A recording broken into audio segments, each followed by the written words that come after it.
Howdy everybody, welcome back. I have another manga video for you today.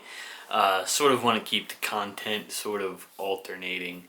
As you could probably guess by the title of this video, it's going to be a sort of a 2020 manga collection update video. Because I have gotten a few more books, I think, since the last time I've made one of these update videos, and I have a few more on the way in the mail, so we'll go ahead and get into the collection right about now. So there's three different places in this room that I kind of store manga. We have a bookshelf behind, or a shelf, excuse me, behind me. We have another bookshelf sort of over behind the door there, and then we have some within the bookcase of the bed. So we're going to start with this. Behind me we have the first three of Magical Girl Apocalypse, which is by Kentaro Sato. And if you've never heard of Magical Girl Apocalypse, it is sort of a it's sort of a horror manga. What's the rating on it? Older teen, 16 plus. I think this was in the last video that I did. It's a horror manga again, but it's also sort of like a lolly manga, because it's got a lot of like girls that they have. It's not for kids, I'll say that. It is very much not for children, as you can probably tell by the imagery. I won't show any of the artwork because I don't want to risk getting demonetized. Not that I would get monetized anyways. And then we have the first two, excuse me, we have the first two Berserk, which I've been really dragging my feet on reading. This is from Kentaro Miura.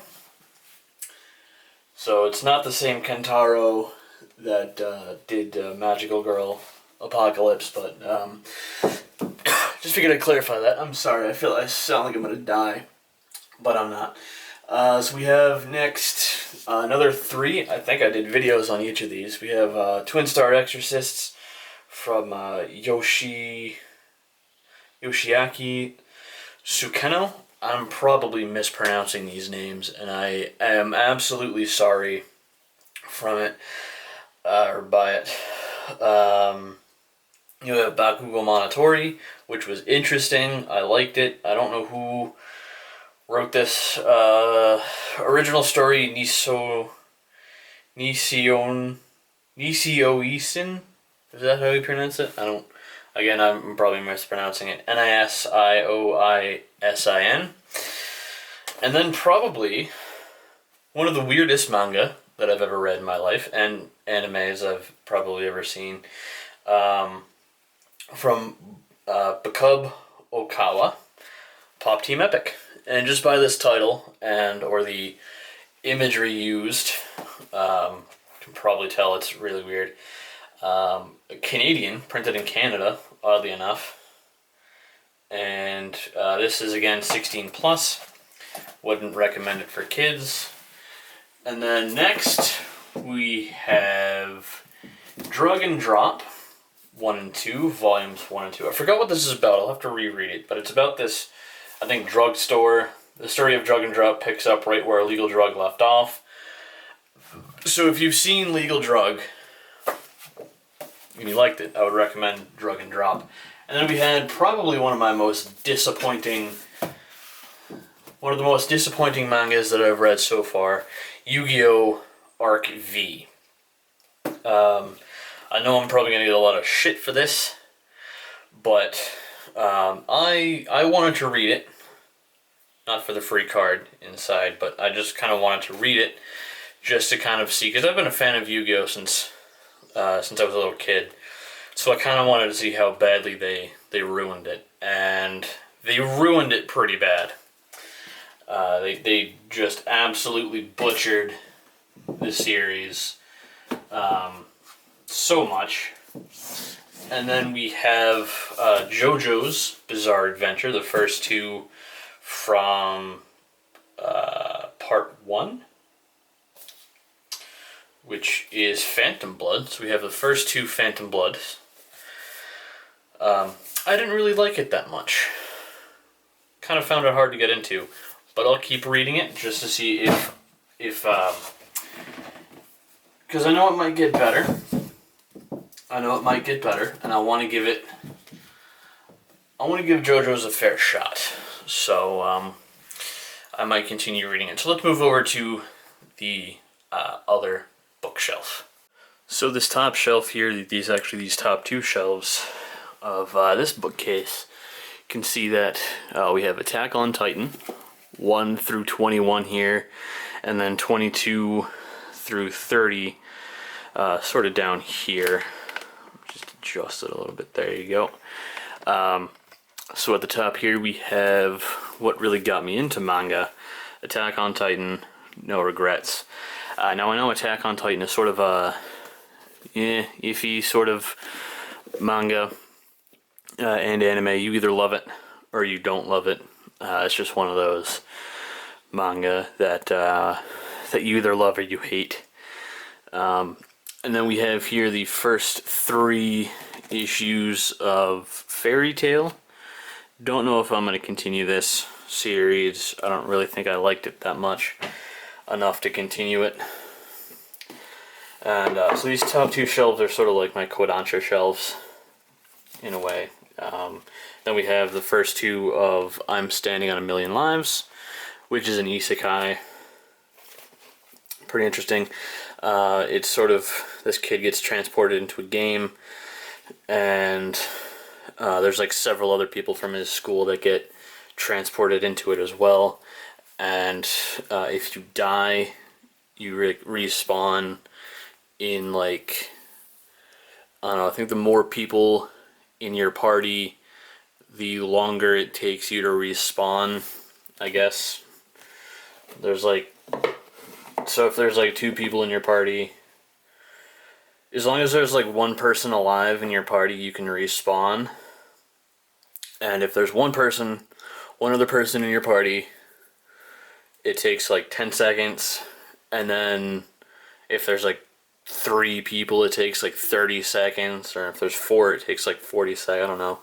I forget exactly what the rules are. But if everyone in your party dies in here, then before the next person can respawn, then everyone dies. And you die in real life too. It's one of those. So it's really interesting. I think it's rated T, OT, older teen. So we have the first 2 of that. That's interesting if you like isekais. And then we have Cells at Work Code Black. I have the first 3 volumes of Cells at Work Code Black.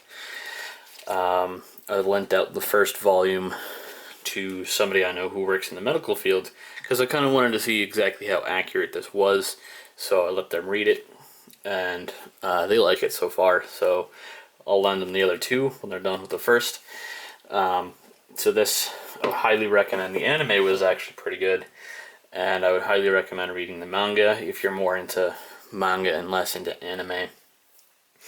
Excuse me. Then we have, I only have the first entry into this series here because I'm reading the second one, and that's not in this room here. It's Magu's of the Library from Mitsu Izumi, and this is a really good one. This is like a fantasy sort of anime. I'll let you read the back of that if you want. It takes place, this kid, he really wants to be a librarian, and he loves books. He's obsessed with books. The art in this is absolutely amazing. So this kid right here, he has a love for books, and he wants to, work in the library, but he's banned from his local library in his village because of the way he looks. It's one of those. And he has to prove himself worthy of gaining entrance into the library. So it's sort of interesting if you like that sort of manga. Moving on to the 2 shelves below the Kodansha shelves, we have the 2 yen press shelves that I have so far. That consist mostly of black butlers, 1 through I think 28 or 29. And then we have the first 2 Goblin Slayer editions, the first 2 Goblin Slayer manga. Still haven't gotten around to reading those. I saw the anime when this first came out, and it was very controversial. That's why I wanted to watch it for that reason. And so I have the first 2 of that. I haven't read it yet, but I kind of know the basic idea of it. And then we have the first 2 Overlord manga. Again, I don't know if I'm going to be picking this up and reading more of these. I kind of want to, but I kind of, if you've seen Isekai Quartet, this is featured in that anime. So that's sort of interesting. And then we have possibly one of my favorites, Spice and Wolf. This is also a parental advisory for explicit content because it has, well, I don't know if I can't show you the artwork without getting demonetized or getting banned on the internet, but Spice and Wolf Volume 1. The story is from Isuna Hasekura, and the artist from Kito Komi, and the character design is Jiu Ayakura. I would highly recommend reading this if you can find it. It is a really good manga. And then tucked in the back here we have, figured I would just show this because it's on this shelf. We have the part 1 of Requiem of the Crazies from Rusty Cage. If you don't know, Rusty Cage is a YouTuber, so he designed his own comic book, and that's just a signed copy of it. So I figured really got nowhere else to put it for right now, so I may as well just kind of leave it down in this shelf here, sort of keep it on display.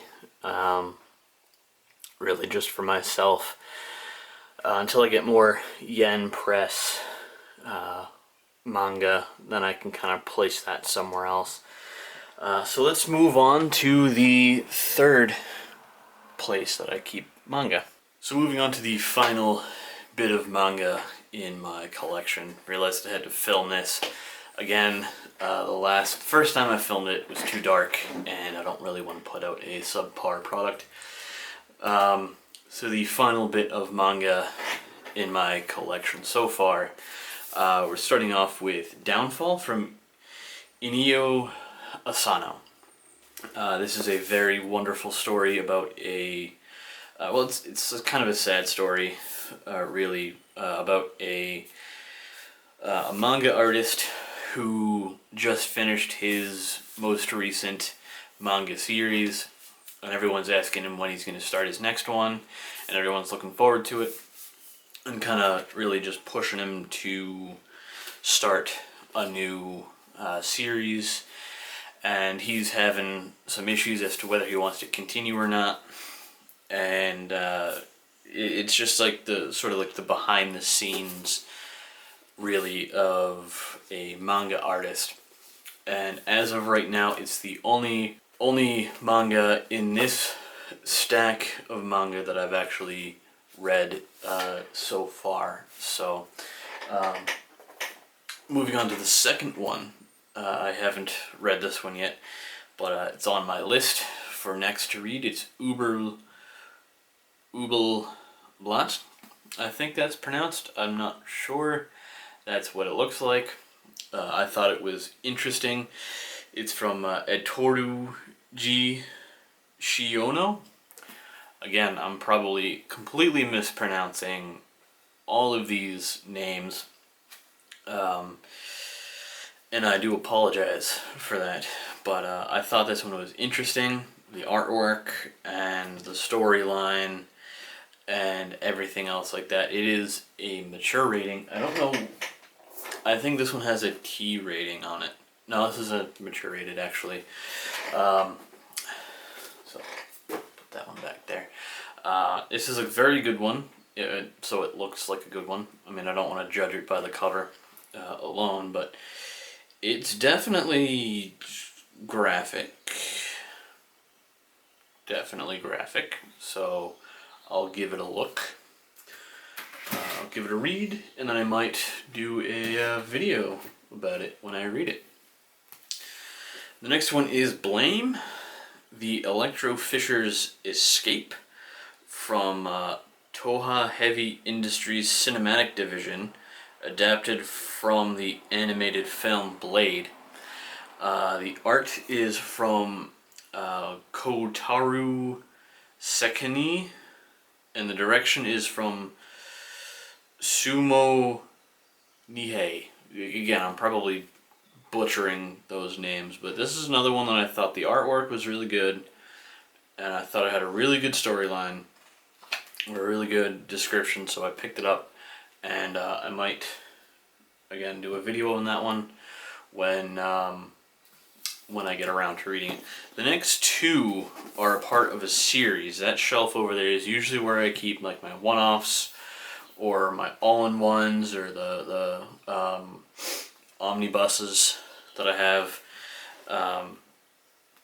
This is the only one that I have two of. This is Yudasai Yatsuda. And if you're familiar with the channel Wang, Justin Wang did a video about the anime adaptation of this, more specifically the Italian dubbed anime version, and he spoke about the theme song and how mysterious it was, and then I found these at Barnes & Noble one day, and I decided to pick them up because I thought it would be an interesting read. So a lot of these are like random. I don't really follow one or any really particular direction with the manga that I read or the anime that I watch. The next one is it's the FLCL Omnibus. This is the complete series. I think it's the complete series anyways. There's no number on it that says it's the first in the series. There's nothing at the end that says continued, continued in volume whatever. Same thing with Blame. I don't know if that's a continuation or if it's a one-off or what it is, but I thought it would be an interesting read nonetheless. I saw the anime for FLCL, and I thought the animation was funny, or not funny, but interesting, and I enjoyed that they kind of had some episodes where they sort of flipped between like the show, the animation that they used in the show, and also sort of like comic book style animation. I thought that was pretty interesting. The next one from Seven Seas Publishing, Orange, the complete collection #1. I've heard some pretty iffy things about this. I don't know if this is a really well liked manga. I've heard some people say that the story was a bit off, but I kind of wanted to give it a fair shake for myself and a fair opportunity, and sort of just judge it for myself, and just kind of, because you can read 1,000 reviews of a different product, but until you actually use it yourself, you don't know how it's going to be, right? So that's kind of what I wanted to do with this. And then finally, the last one.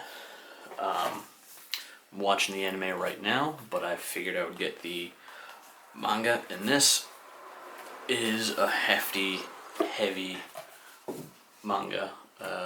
Comes in, this is actually the all-in-one edition of Death Note.